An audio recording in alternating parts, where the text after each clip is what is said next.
pedir, buscar, llamar. Tres verbos que nos trae el Señor hoy en el Evangelio de San Lucas para animarnos a buscar siempre solución, respuesta, a encontrar la mano tendida de la providencia divina y, ¿por qué no?, la mano tendida del prójimo que comparte.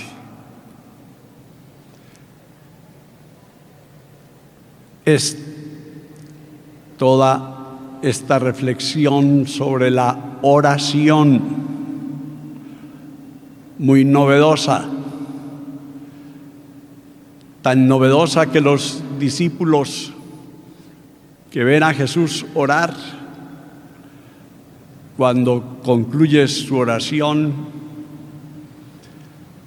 le dicen: enséñanos a orar. El Bautista le enseñó a los discípulos suyos a orar. Enséñanos también tú a orar. Y es muy novedosa esta enseñanza de Jesús que nos trae la liturgia de hoy. En primer lugar, porque Lucas recoge lo que ya el evangelista Mateo también había recogido, y es la oración del Padre Nuestro,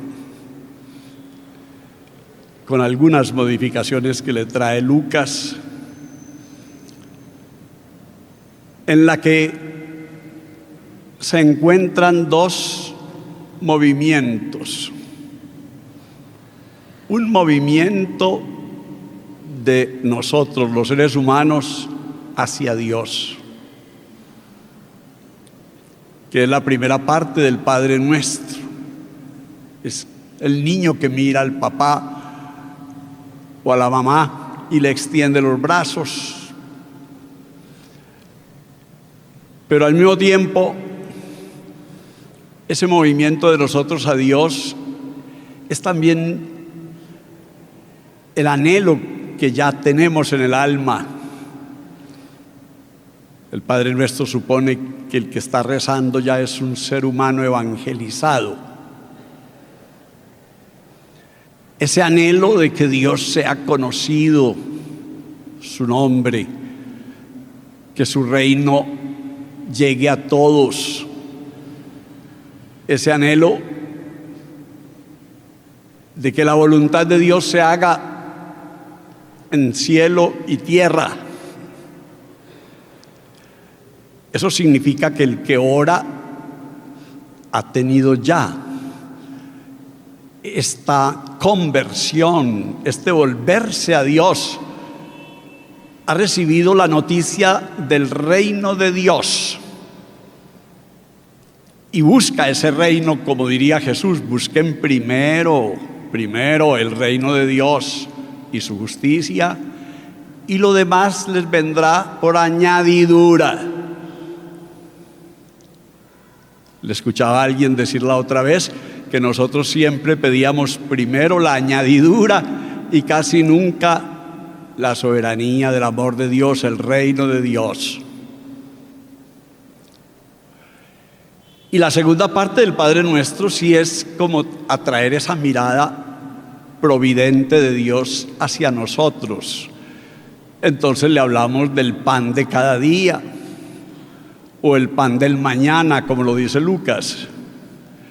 Entonces le hablamos del perdón que siempre estamos requiriendo, porque sin perdón es muy difícil superar el día de hoy y afrontar el de mañana. Es muy difícil superar el peso de los días pasados y pensar en los días futuros. Solo el perdón libera del pecado, de la culpa. Y ese desear también la liberación, porque es que la culpa nos oprime, el complejo de culpa. Nos oprime también la condena, porque todos tenemos el temor de condenarnos, pero también sentimos las condenas que los seres humanos le hacemos unos a otros. Y entonces también el Padre Nuestro habla de eso, de liberarnos de la condena, liberarnos del mal y del maligno.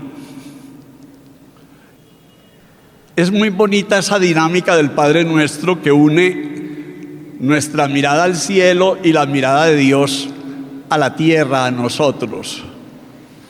Y esto quiere decir que la vida cristiana no la hacemos solo nosotros, y el mundo y la historia no lo llevamos solo nosotros. Hemos de contar con Dios, y eso es lo que llamamos la gracia de Dios, que se une a nuestra libertad humana para que podamos avanzar.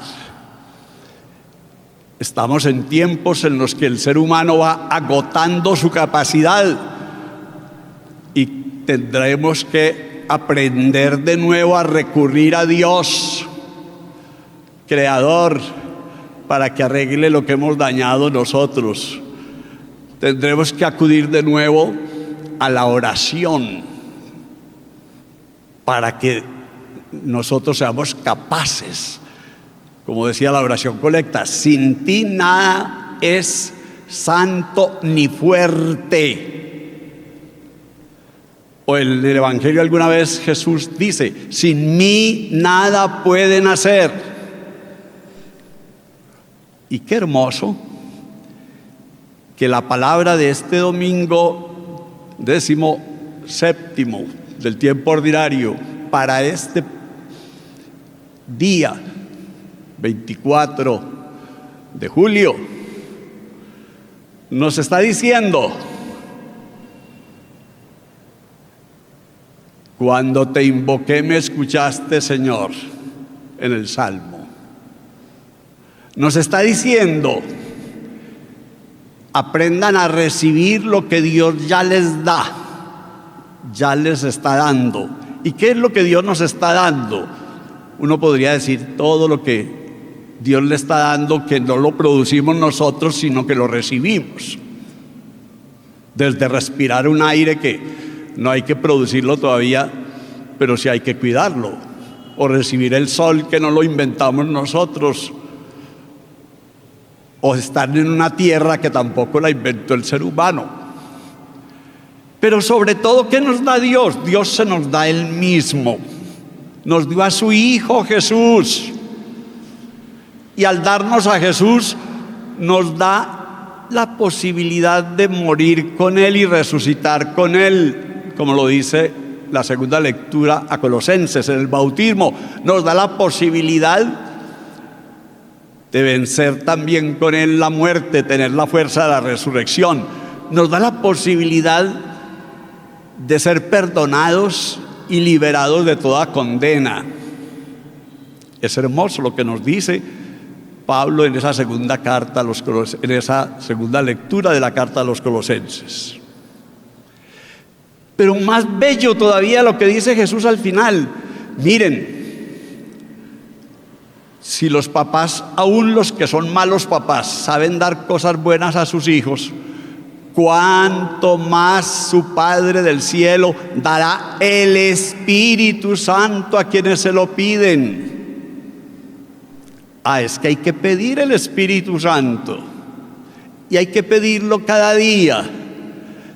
Ese es el pan, el pescado, el huevo del que habla el Señor en el Evangelio, que hay que pedir cada día a Dios, porque esa es la cosa buena que Dios da, el Espíritu Santo.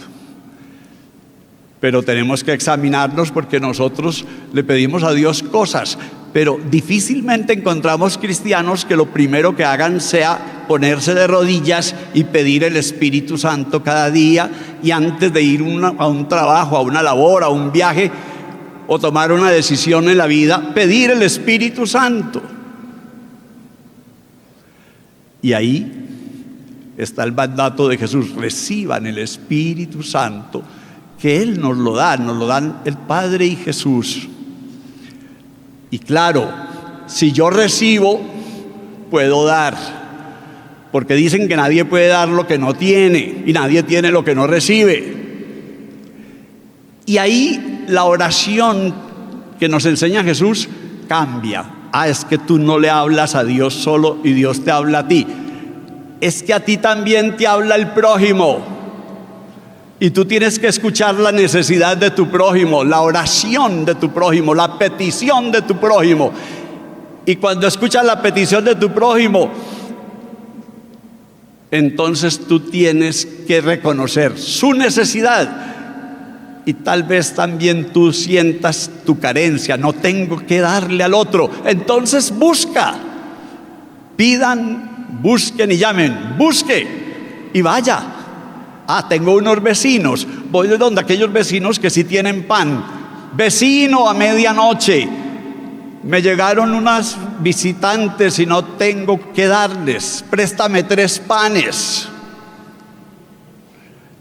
La oración del cristiano se une a la escucha de la necesidad del otro y se une a la búsqueda de solución. Es decir, se vuelve una petición no a Dios, sino a otro, al vecino, a uno que sí tiene. Y se crea como la cadena del pan. Este le da 3 panes para que lo deje dormir tranquilo, y este va y le da los panes a otro. Miren que la oración no es tanto pensar en Dios, sino pensar en la necesidad del otro. No se pueden separar la providencia de Dios de la necesidad del hermano. Qué lección tan grande nos da el Evangelio hoy. Y entonces ese pedir y recibir se vuelven un compartir. Y ese compartir nos va llevando incluso a un amor tan grande por los demás, que hacemos lo de Abraham: interceder por los otros, interceder por los que ya el mundo condenó, por los que decimos están perdidos. Esos sinvergüenzas no tienen derecho a nada sino a morir en una cárcel, o a que los vuelvan nada. No, pedir por los que nadie pide, interceder por ellos como hace Abraham, que le regatea a Dios, como hace una de ustedes, una persona en el mercado, regateando: no me cobre 50, cóbreme 45, cóbreme 40, cóbreme 30, cóbreme 20, cóbreme 10. Y Dios le acepta ese regateo, ese barequeo. La oración es barequear y regatear con Dios. También el perdón para otros. Nosotros pertenecemos a una sociedad que condena de antemano, que no intercede por el malo, que pague lo que debe, que no es capaz de estirar la mano y el corazón al que se ha equivocado. Pues qué lección tan grande sobre qué es la oración cristiana que nos propone Jesús, en donde está incluido incluso la oración por el enemigo. Si tu enemigo te hizo daño, ora por él. Y no lo tengas como tu enemigo, sino quizás como tu adversario que te hace daño. Pero ora por él. Miren, hermanos, hermanas, la oración cristiana es muy distinta de lo que nosotros en términos humanos pensamos. Pero qué bueno que llegue este mensaje de la oración ahora cuando Colombia inaugura un nuevo legislativo, un nuevo ejecutivo. Pero nos preguntamos: ¿bastará la acción de un gobierno con buenos propósitos para transformar un país tan desbaratado como el nuestro? o nos necesitaremos todos, unos a otros, y tendremos que crear la cadena del pan, y tendremos que crear la intercesión por el malo, y tendremos que aprender a perdonar al que se equivocó, y tendremos que aprender a bajar las armas y a darle una pausa a este gobierno que va a iniciar, para que por lo menos lo podamos escuchar y podamos saber qué nos propone y nos puedan escuchar. Nos podamos escuchar unos a otros. Desde este domingo, cuando hemos entrado en las fiestas patrias y se inaugura un congreso y se inaugurará una presidencia, les digo a todos, como obispo de esta iglesia de Cali, contemos con la oración, con la que Cristo enseña. Vuélvanse a este domingo a esas lecturas y aprendamos la oración que Cristo enseña, y contemos con la solución de parte de todos, que todos ayudemos. Hagamos juntos en Colombia la pausa del silencio, la pausa de la espera, la pausa de la escucha, para que juntos revivamos. Que el Señor nos lo conceda y la Virgen María nos acompañe con su amor materno en esta esperanza de un país distinto. Amén.